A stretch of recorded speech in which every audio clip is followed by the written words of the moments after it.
Hi everyone, it's Tom with the LEC preview for the second week of the Spring Split Playoffs. We are heading into quite a weekend, I would say, after last weekend, of which my recap you can find above here was quite chaotic. Now let's look at the series that are going to be played and do predictions for each of them. We kick off with Schalke 04 versus Fnatic, and I think that many people might think that Schalke 04 easily wins this. Obviously, both teams had a last weekend that was quite unexpected to them, with Fnatic having quite a bit of trouble dealing with SK Gaming, I would say, and then Schalke 04 almost defeating reigning champions G2. But I think there's a lot of room for nuance here. First of all, let's look at Fnatic.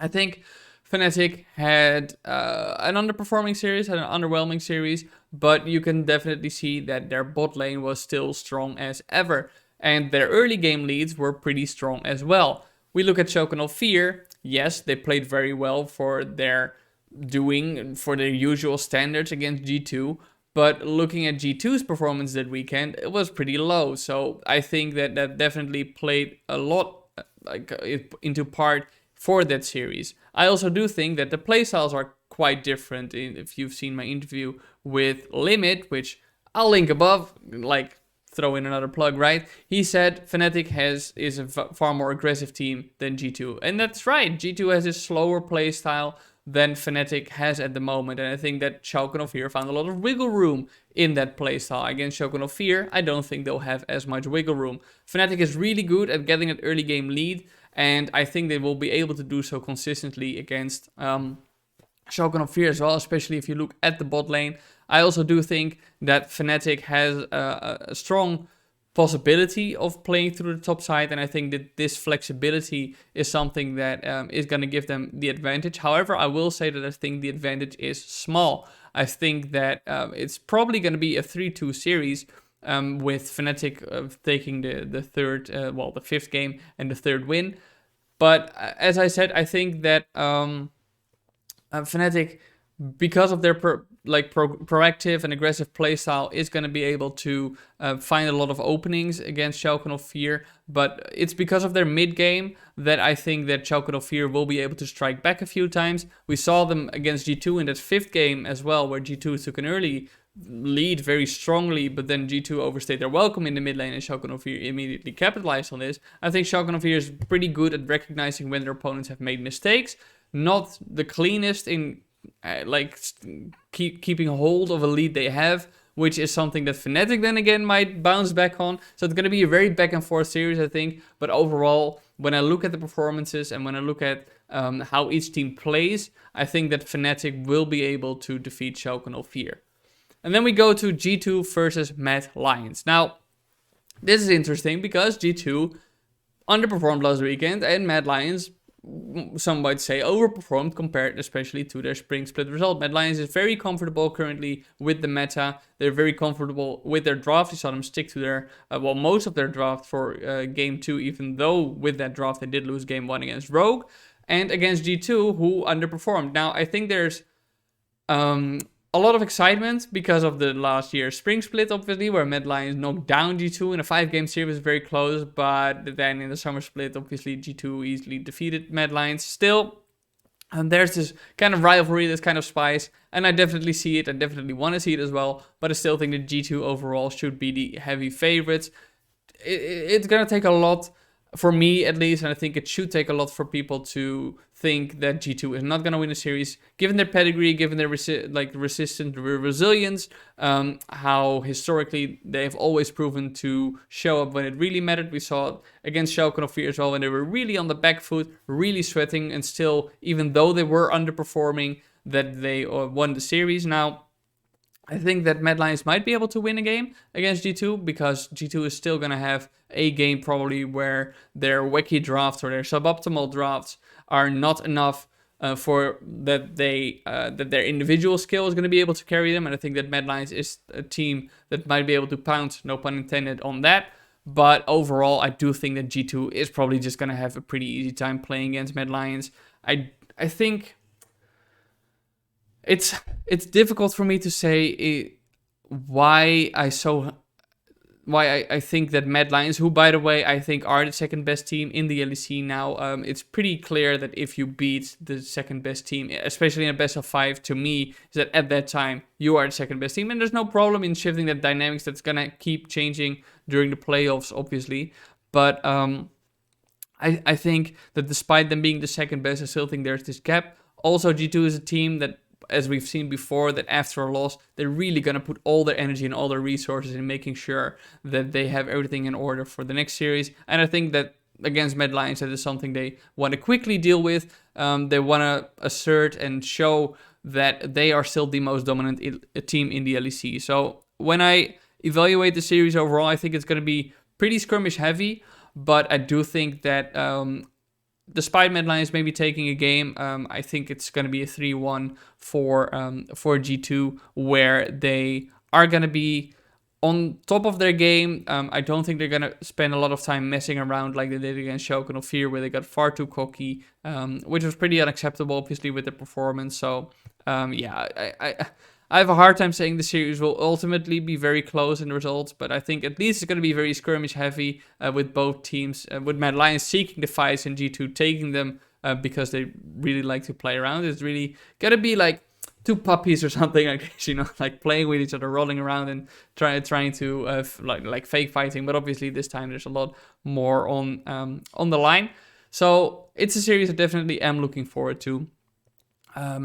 I think that just also individually speaking, look at G2, who, even though they were underperforming, won. Mad Lions did have good showings, especially from Aljoya and Kaiser, obviously. I also personally think that Humanite was playing a very good series last week against Rogue, but I just don't think that as a whole, this team is going to be able to come together and defeat G2. Again, they are the second best team in the league at the moment, in my opinion. They've shown adaptability and flexibility. But I have a hard time thinking that a G2, who's coming off a loss, will be angry, will put all their resources into showing up today in the weekend. So, yeah, I still think it's going to be a 3-1 for G2. And then we go to Rogue versus who knows. So it's obviously very difficult, and I think a lot of my eventual prediction depends on the shape in which whichever team between Fnatic and Schalke ends up having, advancing in the bracket to play against Rogue.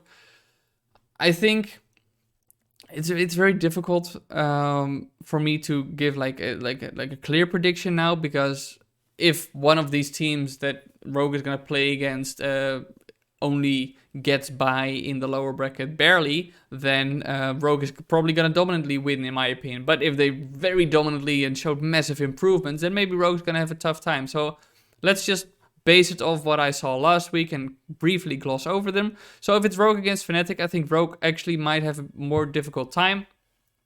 Similar to Schalke and Fear, I think Rogue struggles with opponents that have a very strong early game. Rogue has been this team that is slower in their playstyle, likes to take it easy, take their advantages during the mid game through farming and through playing around the map. And then when it comes to team fights later, because they simply have too many resources funneled into them, win the team fights. Now, last summer split, Rogue showed that adaptability in the bottom bracket of the playoffs, but I don't think they've shown it this split so far.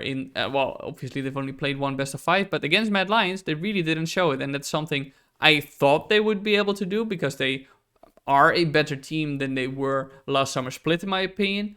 But they pivoted way too late, and that is it was so frustrating for me to see that after people were saying, yeah, maybe Rogue can only play one style, and I thought, well, they can't. Well, now they have to prove that they can play more than one style, and they have to prove that they can pivot so well. So against Fnatic, I think even though Fnatic has those aggressive early games, that Fnatic does fumble too much in their play. I think it's still not clean enough, and we've seen against Rogue that teams really cannot make those mistakes, at least during the regular split. When teams made those mistakes, Rogue always knew how to capitalize on them and turn, even if they were behind the game, into an advantage for them. So I do think that Rogue will win that.